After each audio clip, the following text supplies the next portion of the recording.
Hi friends, நான் உங்க Manoj Kumar and இது நம்மளோட favourite YouTube channel money is always ultimate. சென்னையில் இப்போ அங்கங்கே மழை பெய்ய ஆரம்பிச்சிருச்சு. மழை பெய்யுது அப்படின்ற எக்ஸைட்மெண்ட்டை விட நெக்ஸ்ட் இயர் தண்ணி பஞ்சம் இருக்காது அப்படின்ற சந்தோஷம் தான் ரொம்பவே ஜாஸ்தியாக இருக்குது. சென்னையில் மழை பெய்யுது, அதனால் தண்ணி பஞ்சம் இருக்காதுன்னு நம்ம எல்லாருக்குமே தெரியும். ஆனால் மழையே ரொம்ப ரொம்ப ரொம்ப கம்மியாக பெய்கிற துபாய் மாதிரியான நாடுகள் தண்ணிக்கு என்ன பண்ணுவாங்க அப்படின்னு நான் யோசித்தேன். அதை பற்றி ப்ரௌஸ் பண்ணிகிட்டு இருக்கும்போது தான் ஒரு லேட்டஸ்ட் டெக்னாலஜியை பற்றி தெரிஞ்சுக்கிட்டேன். அதை தான் இன்றைக்கி உங்களோட நான் ஷேர் பண்ண போகிறேன். துபாய் அப்படின்னு நம்ம சொன்னாலே யுனைடெட் அரப் எமிரேட்ஸ் நாடுகள் அப்படின்ற நம்ம நினைவுக்கு வரும். இந்த நாடுகள் எல்லாமே பணக்கார நாடுகள். ஏன்னா இவங்க நேச்சுரல் ரிசோர்ஸாக பெருசாக நம்பிட்டு இருக்கிறது ஆயில் தான்.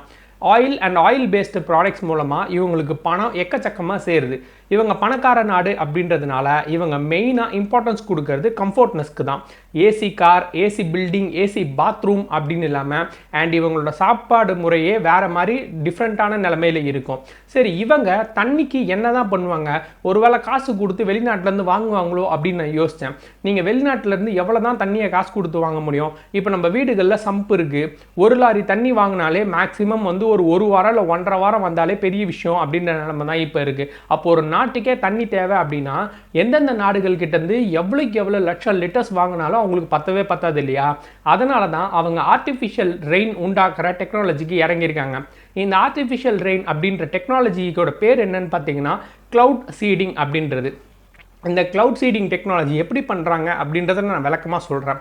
முதல்ல ஏரோப்ளேனோட விங்ஸ் இருக்கு இல்லையா, அந்த விங்ஸில் சில டிவைசஸ் செட் பண்ணுறாங்க.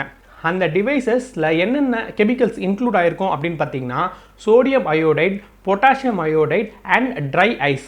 இந்த காம்பினேஷனில் ஒரு கெமிக்கல் காம்போனன்ட் அந்த ஃப்ளைட்டோட விங்ஸில் செட் பண்ணிடுவாங்களாம். அண்ட் இந்த ஃப்ளைட்டை மேக லெவலுக்கு மேலே ஓட்டிட்டு போவாங்களாம். ஸோ அந்த மேகத்துக்கிட்ட போகும்போது இவங்க என்ன பண்ணுறாங்க, இந்த கெமிக்கல்ஸை ரிலீஸ் பண்ணி விடுறாங்க.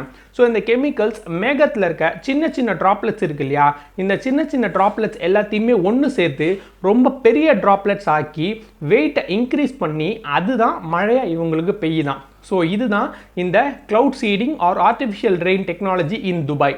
சரி, இந்த மாதிரி மழை பெய்யுது அப்படின்னா இது எத்தனை நாளைக்கு யூஸ் பண்ண முடியும்? இதெல்லாம் எங்கே இவங்க சேவ் பண்ணி வைப்பாங்க அப்படின்னு நீங்கள் கேட்குறது எனக்கு புரியுது.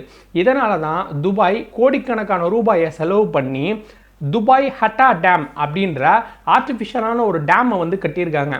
இந்த ஆர்டிஃபிஷியல் டேமில் தான் இவங்க மழை தண்ணி எல்லாத்தையுமே சேமித்து வச்சு எப்பப்பெல்லாம் யூசேஜ் ஆகுதோ அப்போ மட்டும் அதை எடுத்துக்கிறாங்களாம்.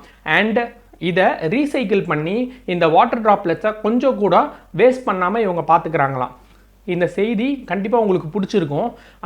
அப்படின்னு சொல்லி கேட்காம தயவு செஞ்சு உங்கள் வீட்லேயும் ரெயின் வாட்டர் ஹார்வெஸ்டிங்கும் அண்ட் தண்ணியை ரொம்ப கம்மியாக பயன்படுத்துறதுக்கான யுக்தியும் கையாளுங்க. இந்த வீடியோ உங்களுக்கு பிடிச்சிருந்தது அப்படின்னா லைக் பண்ணுங்கள். மறக்காமல் நம்ம money is always ultimate YouTube சேனலுக்கு சப்ஸ்கிரைப் பண்ணிவிட்டு பக்கத்தில் இருக்க அந்த பெல் ஐக்கானை கிளிக் பண்ணி விட்டுருங்க. Thank you friends. Meet you in my next video.